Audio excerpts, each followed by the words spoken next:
Hello everyone and welcome to the European Social Union Debate, Eurovision's podcast series discussing the potential establishment of a European Social Union, with policy experts, politicians and institutional representatives. This podcast series is a spin-off of an editorial project published on the Eurovision's website, where top scholars from European universities discuss the potentialities of a European Social Union for the EU. My name is Alexander Damiano Ricci and I'm your host. Today, joining our podcast series, Karl-Heinz Lambertz, President of the European Committee of the Regions, which is the voice of regions and cities in the European Union. The European Committee of the Regions represents local and regional authorities across the European Union and advises on new laws that have an impact on regions and cities. Thank you very much for being with us, Mr. Lambertz. Bonjour.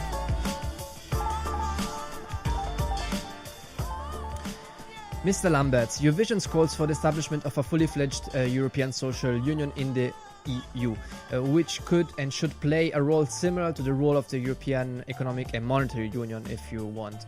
As the director of Eurovision, Maurizio Ferrera, specifies within the EU framework the ensemble of social policies and schemes characterized by a cross-border element, most of which involve regions, emerge as a key component. This ensemble of policies and schemes may be called, if you like, transnational social spaces. So the question is, how would you evaluate the role of these transnational regional social spaces in the context of EU social policies? Did they play an important role over the past years? For whom and why? What can be improved?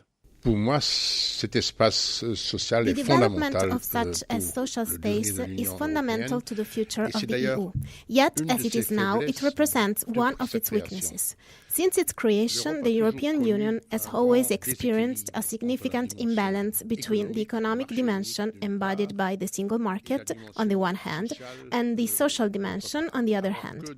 Although a more social union has always been at the center of the initial conception of the EU, and it was reinstated on the occasion of many subsequent declarations, the construction de facto is very simple. For far too long, it was believed that the social union would somehow work itself out on its own, under the primary responsibility of the member states, while the economic union, the single market, benefited primarily from the EU regulations and norms. Also, those who defended the development of a social union were initially very reluctant to bring about integration in this field, because especially those states with already more advanced standards feared that standards would be pushed down.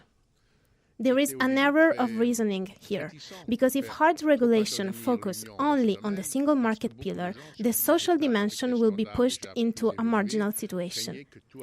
If an economic union is founded where the instrument of devaluation no longer exists, then the social field is under increasing pressure from European rules. That is what we have experienced and what we must rebalance. My central vision is that the European Union is something that has a necessary foundation that deals with values, and then there are two pillars. One pillar is the economic union, and the other must become the social pillar with the same strength and solidity. However, we are not there yet, for now. We have made progress, and I consider that the Gothenburg summit was a significant symbolic moment, even if it was mainly a call to the member states. We can already see what remains to be done, and I also have the feeling that this need for a powerful social union is something that is making its way, although it is not yet unanimously shared by everyone. On the contrary, there is a tendency toward political renationalization. In the rather populist tendencies that we are experiencing in some areas and some places, we are more likely to move away from a social union than to move closer to it. For me, this is one of the real challenges of the coming years. And when I say that the EU must be reoriented, it is also to make it a real social pillar. Réorienter l'Union européenne, c'est notamment aussi pour en faire un vrai pilier social. Les régions frontalières ont un rôle Border regions have a role as both a laboratory and a driving force. The European continent is one of the smallest in the world, and yet it is the one with the highest density of national borders. Also, borders are often historically charged. So the cross-border reality concerns many people, and the abolition of national borders has generated much mobility. This is why life in border regions is something that has a vital role. However, my vision of a social union is not limited to that dimension alone. This cross-border dimension is particularly strategic because social systems are so different from one state to another that if I have to make them compatible by imagining common standards or common rules, then I have every interest in first checking what is happening in border regions. The social pillar covers the whole of the EU, but developing concrete European solutions for problems related to the social pillar is something that can be done in particularly relevant way, especially in border regions where there is a high level of mobility, for leisure, studies, work, housing. In those areas, we have a nest of problems that remain to be solved. When people live in one state and work in another regularly, as border workers do, or people who come to work punctually in a state other than the one they live in, we face immediately, and especially in the long term, a series of difficulties and obstacles of all kinds. This fact can create situations that could lead to all possible legal or political abuses. So there is much work to do here, and that is why the border regions certainly have this dimension as well as a particularity.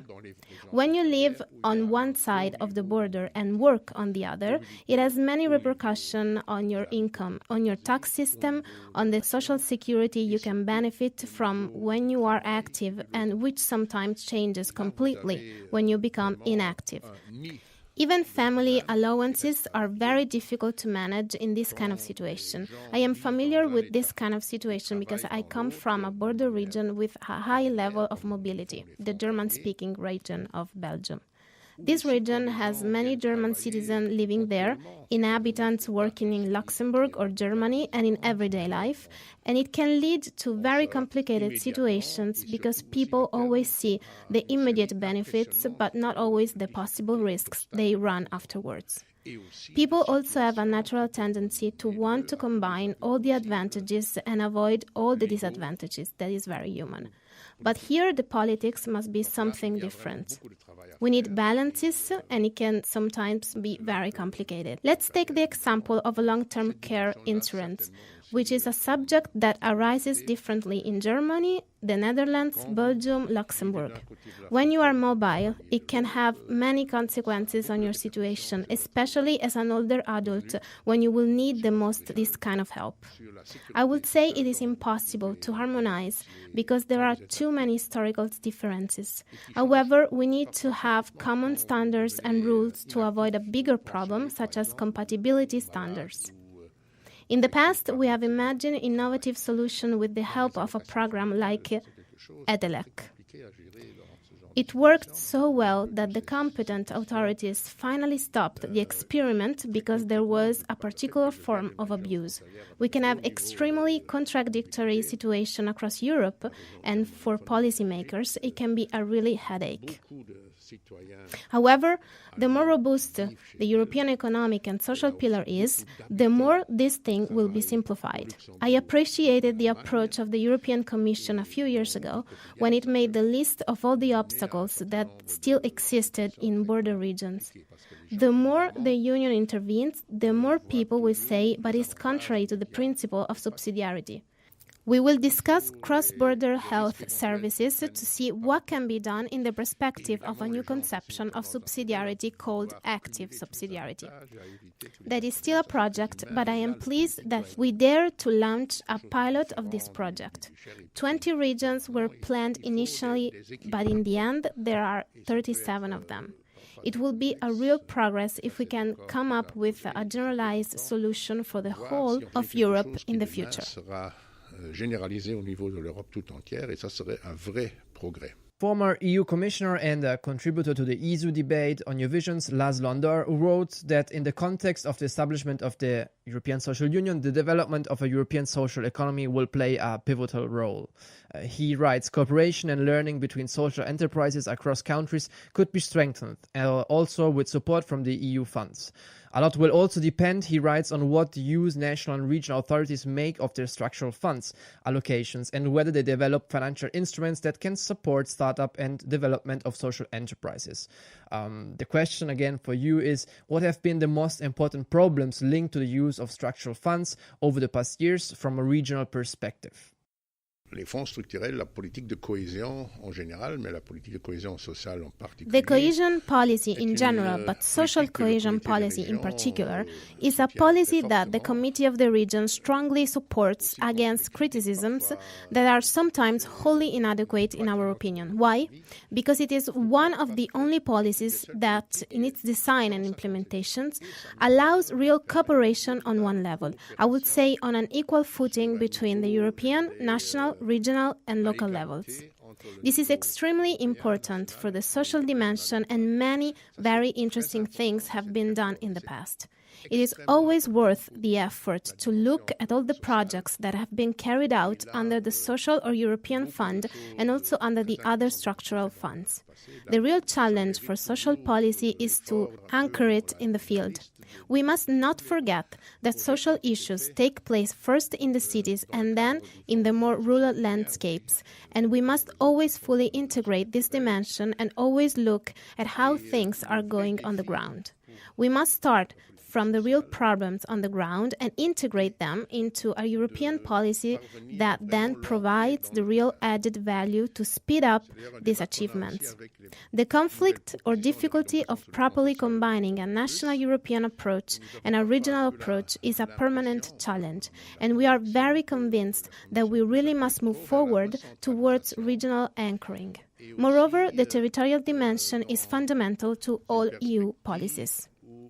We see more and more globalization, economy, employment, job mobility, loss of jobs in one state and their creation in another, relocation, unfair competition, and we have another trend whose scope we may not yet have understood. I am very convinced that the artificial intelligence is something essential and in any case inevitable, and without being an expert on the subject, I am intimately convinced that those who say that it will destroy a lot of jobs are right, and that it will destroy more jobs that can be recovered through demographic change and even migration. I am firmly convinced that there will be less work available tomorrow compared to the working population. That doesn't make me particularly sad, because the solution to this situation is the distribution of working time and wealth. Artificial intelligence will make the world even, and the real question is how to distribute it. I am convinced that we will still have to discuss the distribution of working time. However, what will people who don't get a job in the first labor market do tomorrow? They will be able to take care of many things which are beneficial activities for society, but which are not yet part of the paid work. There will also be a whole field that will develop in terms of proximity activity in circular economy. We need to start producing goods that have a more excellent orientation of global and social well-being and make sure that our reason of being and way of working is not only oriented towards maximizing financial profits. The social economy is another way of producing goods and services with different motivation than only increasing financial profitability. This concept is still evolving. Even its definition is ambiguous for now. The conception is also very different in each part of Europe. However, I believe that every euro invested in this perspective is a euro that is invested in the future of the EU.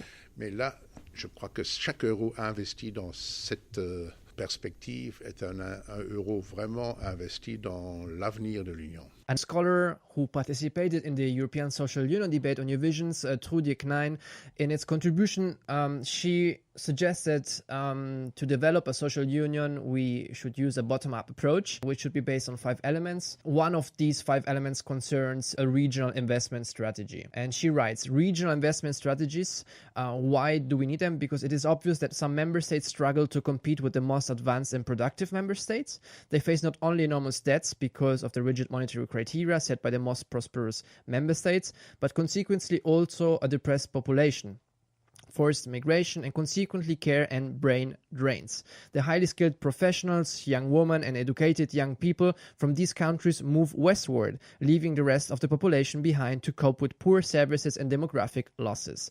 There's an urgent need, Knein writes, for investments in poorer